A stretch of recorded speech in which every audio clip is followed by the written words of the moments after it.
Hello students, बेटा आप बात करते हैं नए टॉपिक की। और जो नया टॉपिक है हमारे पास वो है धारावाही वृत्ताकार कुंडली की कारण चुंबकीय क्षेत्र ज्ञात करना।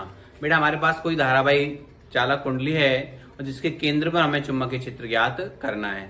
तो आप जानते हैं कि बेटा हमें कोई चुंबकीय क्षेत्र ज्ञात करना हो तो हम सबसे पहले एक अल्पांश डीएल लंबाई का लेते हैं, ठीक है। उसके कारण फिर हम उसमें बायो सावर्ट का नियम लगाते हैं और फिर उस संपूर्ण कुंडली का चुंबकीय क्षेत्र ज्ञात करने के लिए जो अल्पांश के कारण चुंबकीय क्षेत्र उत्पन्न होता है उसका क्या कर देते हैं, समाकलन कर देते हैं। तो मान लीजिए बेटा हमारे पास एक आर त्रिज्या, स्मॉल आर त्रिज्या की एक वृत्ताकार कुंडली है जिसके केंद्र पर हमें चुंबकीय क्षेत्र ज्ञात करना है। तो इसके लिए हम लोग क्या करते हैं कि हम लोग एक डीएल लंबाई का एक ए बी अल्पांश की क्या करते हैं, कल्पना करते हैं। तो ध्यान दीजिए बेटा इधर कि मैंने यहाँ पे लिखा है, देखो हमारे पास एक आर त्रिज्या की वृत्ताकार कुंडली है जिसमें जो धारा बह रही है वो एंटी क्लॉकवाइज फ्लो हो रही है। तो इसका केंद्र ओ है और इसकी जो त्रिज्या है वो कितनी है, आर है। तो बेटा हमने क्या किया, इस आर दूरी पर एक अल्पांश लिया ए बी जिसकी लंबाई कितनी है, डीएल है। तो बेटा चुंबकीय क्षेत्र की इस अल्पांश के कारण जो डायरेक्शन है वो ये वाली है, डीबी। भाई डीबी इस डायरेक्शन में, तो यहाँ थीटा इक्वल टू कितना बन रहा है, 0 डिग्री बन रहा है। जो साइन थीटा की वैल्यू बन रही है वो कितनी बन रही है, 0 बन रही है। तो आप देखिए, तो इस अल्पांश के कारण जो चुंबकीय क्षेत्र बनेगा आर दूरी पर वो कितना बनेगा, लिखेंगे तब वायो सावर्ट के नियम से, तो देखिए डीवी इक्वल टू क्या निकल के आएगा बेटा हमारे पास, mu 0 upon 4 pi I D L sine theta upon R square होता है। लेकिन यहां बेटा साइन थीटा इक्वल टू कितना दे रखा है, 90 डिग्री दे रखा है। मतलब थीटा इक्वल टू कितना दे रखा है, 90 डिग्री दे रखा है। तो साइन 90 की वैल्यू कितनी हो जाएगी, 1 हो जाएगी। तो देखिए D V equal to mu 0 upon 4 pi और I D L sine 90 degree upon R square. और साइन 90 की वैल्यू कितनी होती है, 1 होती है।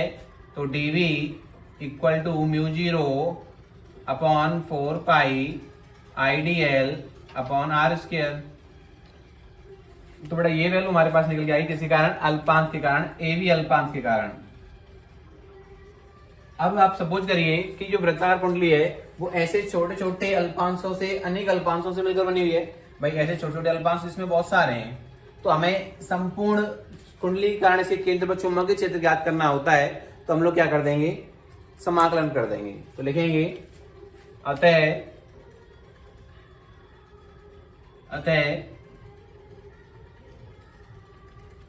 कुंडली के केंद्र पर संपूर्ण चुंबकीय क्षेत्र, संपूर्ण चुंबकीय क्षेत्र। तो देखिए बेटा क्या करेंगे, B बराबर इंटीग्रेशन, बेटा 0 से क्या कर रहे हैं हम लोग, भाई इसका क्या कर रहे हैं हम लोग, समाकलन कर रहे हैं, ठीक है ना। तो dV हो जाएगा, क्लियर है भाई, dV हो जाएगा। अब कहां से क्या करेंगे बेटा आप लोग, दो तरीके हैं इसके। आप या तो डायरेक्ट इंटीग्रेशन करिए या फिर 0 से कहां लेके जाइए इसको, 2 पाई आर तक। भाई इसकी जो लंबाई है वो 2 पाई आई तो है, पर्दी की बराबर ही तो बैठ रही है बेटा इसकी लंबाई। तो या तो आप ऐसे करिए या फिर 0 से लिमिट लगाइए, 0 से 2 पाई आर। तो देखिए बेटा इधर, तो बराबर में आ जाएगा integration mu 0 I D L upon 4 pi R square. तो B बराबर बेटा देखो mu 0 I upon 4 pi R square तो बाहर आ जाएंगे, इंटीग्रेशन किसका हो जाएगा, डीएल का। अब देखिए बेटा आगे देखो इसको, तो B बराबर समझना इसको, तो डीएल का बेटा समाकलन क्या बनेगा, L बनेगा। क्या बनेगा, L क्या है, लंबाई, और लंबाई क्या है इसकी, 2 पाई आर है। क्या है, 2 पाई आर।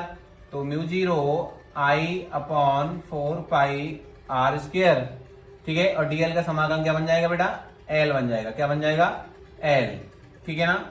तो यहां देखिए बेटा, यहां L बराबर 2 पाई आर, मतलब कुंडली की परिधि। ठीक है, कुंडली क्या है, ये परिधि है। तो देखिए यहाँ पर हम लिखेंगे तो B बराबर mu 0 I upon 4 pi R square, और यहाँ जो वैल्यू बनेगी 2 पाई R बनेगी। तो देखो बेटा यहाँ से कैंसिल आउट हो जाएगा पाई से पाई, और एक आर से एक आर कैंसिल हो जाएगा, 2 से 2 कैंसिल हो जाएगा, 4। तो म्यू 0 I अपॉन कितना बचा, 2R बचा। कितना बचा, 2R बचा बेटा। ठीक है ना, तो ये वैल्यू हमारे पास क्या कर रही है, निकल करके आ गई। तो ये किस बेटा, कुंडली के केंद्र पर निकल करके आई है। अब सपोज करो यदि कुंडली में n फेरे हैं, यदि कुंडली में n फेरे हैं, मतलब तारों के n फेरे हैं, मतलब बहुत सारे तार इसमें लपेटे हुए हैं। तो देखिए बेटा मैंने आपको बताया है कि जब n फेरों की बात करते हैं तो n से मल्टीप्लाई कर देते, तो जितने भी फेरे होंगे उसमें मल्टीप्लाई कर देंगे n से। तो B बराबर म्यू 0 NI अपॉन 2R आ गया। अब इसको आप कैसे बना सकते हैं, देखो इधर मैं बेटा सपोज करो इसमें मैं आपसे क्या करूं कि नीचे ऊपर नीचे 2 पाई से मल्टीप्लाई कर देता हूं। कितने से, 2 पाई से। ठीक है ना, सपोज करिए तो 2 पाई से मल्टीप्लाई करिए इसमें। तो B बराबर म्यू 0 NI 2 पाई, कितना बन जाएगा बेटा ये 4 पाई, और R बन जाएगा। तो बेटा देखो इसकी जो वैल्यू है CGS में बात करें, किसमें, CGS में बात करेंगे तो कितनी होती है बेटा इसकी वैल्यू, 1 होती है। कितनी होती है, 1। CGS में म्यू 0 अपॉन 4 पाई की वैल्यू कितनी होती है बेटा, 1 होती है।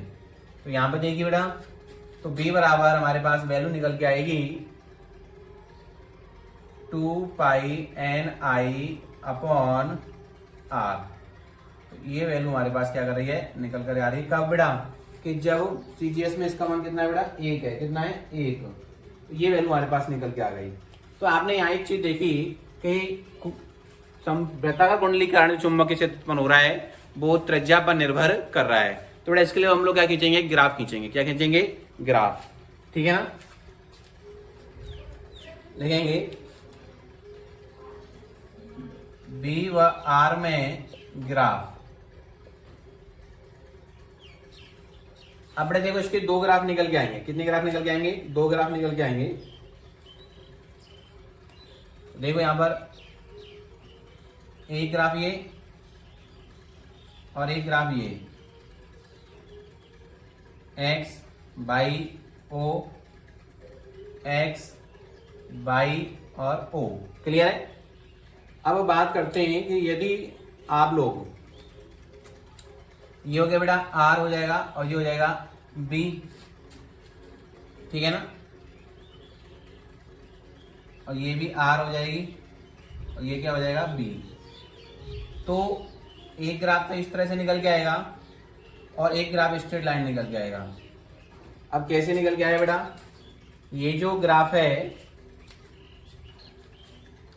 ये तो आया बेटा 1 अपॉन R के बीच में, ये R के बीच में आया, तो यहाँ B अपॉन R, और यहाँ जो ग्राफ खींचा गया है वो B इज प्रोपोर्शनल टू कोष्टक में 1 अपॉन R।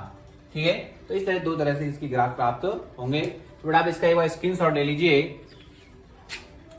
ठीक है बेटा, स्क्रीनशॉट ले लीजिए इसका। तो मैंने आपको समझा दिया है कि भाई इस अल्पांश के कारण चुंबकीय क्षेत्र उत्पन्न हो रहा है, उसका हमें क्या करना है, केवल समाकलन करना है, और संपूर्ण वृत्ताकार कुंडली के कारण केंद्र पर चुंबकीय क्षेत्र उत्पन्न हो जाएगा। तो देखो यहाँ पर मैं थोड़ा सा 2 पाई से मल्टीप्लाई किया कि इसकी वैल्यू 1 रखने के लिए, तो यहाँ पर ये वैल्यू निकल करके आ जाती है जब कुंडली में n फेरे होते हैं। ठीक है ना, तो हम इसकी बात करते हैं, विशेष कंडीशनों की बात करेंगे। तो आप बेटा देख लीजिए इसको। Thank you for watching video.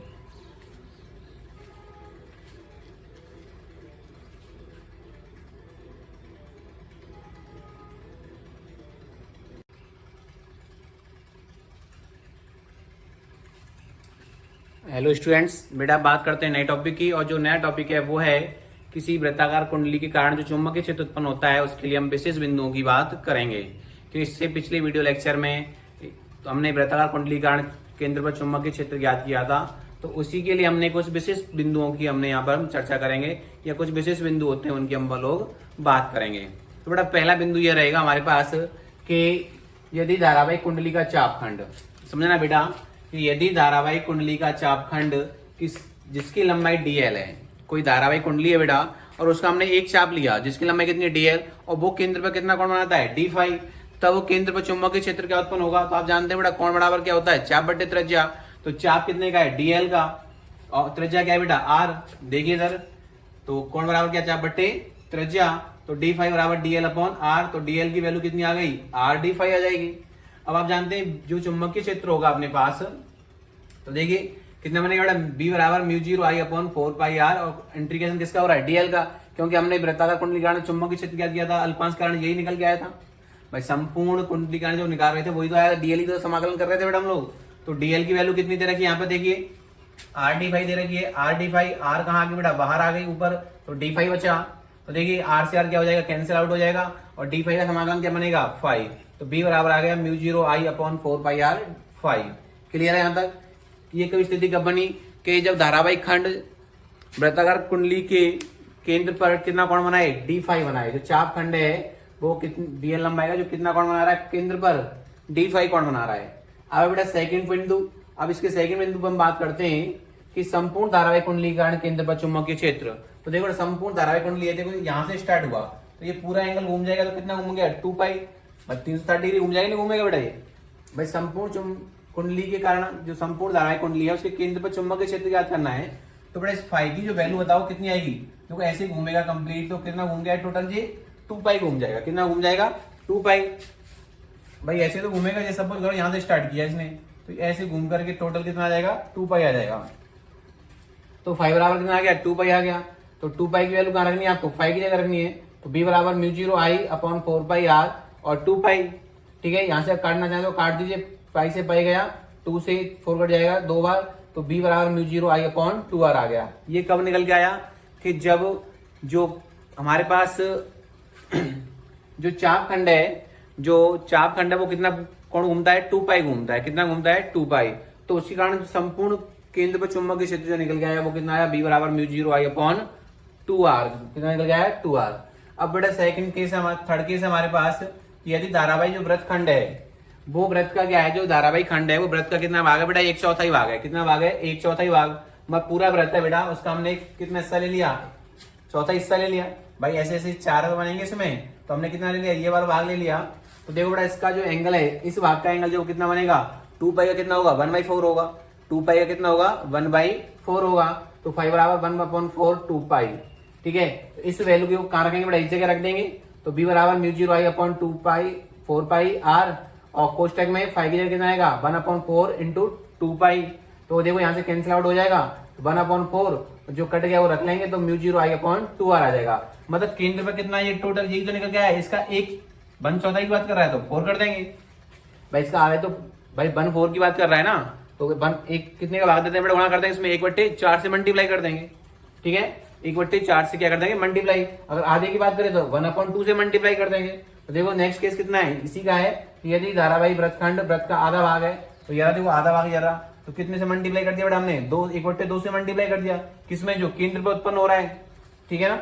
अब चौथी की बात करते हैं कि जब स्थिति कुछ इस प्रकार से बन जाए बेटा, इस डायग्राम को देखिए कि ये एक वृत्तखंड है, ठीक है, और एंगल कितना घूम गया, ये 5 एंगल घुमा है। कितना एंगल घुमा है, 5। तो टोटल बेटा कितना है अपने पास, टोटल कितना है, 2 पाई का, और कितना एंगल घूम गया अब तक, ये 5। तो जो वैल्यू निकल के आएगी इस भाग की कितनी आएगी, देखो इस भाग की जो वैल्यू निकल के आएगी, इसका जो एंगल निकल के आएगा वो 2 पाई माइनस का 5 तो निकल के आएगा बेटा। तो देखो mu 0 I upon 4 pi r, और यहाँ पे जो 5 की जो वैल्यू निकल के आ रही है, या जो थीटा की जो वैल्यू निकल 2 पाई माइनस 5 अपॉन r निकल करके आएगी, जब इस तरह की कंडीशन दे रखी हो। ये कंपटीशन में आपकी बहुत हेल्प करेंगे, ध्यान रखना इस चीज को। क्लियर है, ये आपकी बहुत हेल्प करेंगे। क्लियर। अब हम बात करते हैं एक विशेष बिंदु की, कि यदि धारावाहिक वृत्ताकार कुंडली के केंद्र पर चुंबकीय क्षेत्र आप जानते हैं कितना आता है, म्यू 0 अपॉन 4 पाई 2 पाई अपॉन r। या आप लिख सकते हैं केंद्र पर कितना आ रहा है, म्यू 0 आई अपॉन 2r आ रहा है। या इस रूप में लिख सकते हैं के द्वारा व्यक्त किया जाए तब एक चापखंड जो वृत्त के केंद्र पर कितना कोण बनाता है, फाई बनाता है, तब उसके द्वारा केंद्र पर चुंबकीय क्षेत्र कितना निकल के आएगा बेटा। अब आप देखिए तो जब फाई कोण बनता है तो बेटा ये निकल के आता है, और जो केंद्र पर संपूर्ण चुंबकीय क्षेत्र कितना है, ये वाला। तो ध्यान दीजिए ये जो निकल के आया है ये तो केंद्र की बात कर रहे हैं हम लोग, सेंटर की बात कर रहे हैं, इसको हमने V नॉट से व्यक्त कर दिया, और ये किसके कारण है, चाप के कारण। तो इन दोनों में क्या रिलेशन बनेगा बेटा, इसमें इस वाले में इसमें इसका भाग दे दीजिए आप लोग। तो देखिए हमने इसमें भाग दिया तो V चाप बट्टे V नॉट, इनमें तो चाप वाले चुंबकीय क्षेत्र में केंद्र का भाग दे दिया, तो जो रिलेशन निकल के आएगा बेटा हमारे पास वो निकल के आएगा V not upon 2 pi phi. ठीक है, तो ये चीज हमारे पास निकल के आई। ये वृत्ताकार कुंडली से संबंधित चुंबकीय क्षेत्र के लिए कुछ विशेष बिंदु थे जो आपकी कंपटीशन बहुत हेल्प करेंगे, ये आपको याद रखने हैं बेटा। एक एक चीज मैंने यहाँ पर क्लियर कर दी है कि जब केंद्र की 1/4 की बात करता है तो केंद्र पे उसमें 1/4 से मल्टीप्लाई कर देंगे। अगर आधे की बात करता है कि आधा वृत्तखंड लेता है तो उसमें केंद्र पे जो उत्पन्न हो रहा है उसका 1/2 कर देंगे। ठीक है, और जब इस तरह की कंडीशन बन जाए कि पूरा जो चापखंड है मतलब फाई एंगल घूमता है, तो पूरा 2 पाई घूम गया, कितना घूम रहा है, फाई घूम रहा है, तो जो बीच का केंद्र जो एंगल बनेगा 2 पाई माइनस का फाई बनेगा, और ये स्थिति बन करके पैदा हो जाएगी। और चाप के कारण चुंबकीय क्षेत्र केंद्र पर, और केंद्र संपूर्ण कुंडली के कारण चुंबकीय क्षेत्र केंद्र पर, तो बेटा उन दोनों में क्या रिलेशन आता है कि बी चाप बराबर होता है V नॉट अपॉन 2 पाई और कोष्टक में बंद करके फाई। मतलब कि जो केंद्र पर चुंबकीय क्षेत्र है उसका 2 पाई कीजिए, और जो एंगल बन रहा है जितना बन रहा है उसका फाई से मल्टीप्लाई कर दीजिए। Thank you for watching video. आप इसका स्क्रीनशॉट आप ले सकते हैं।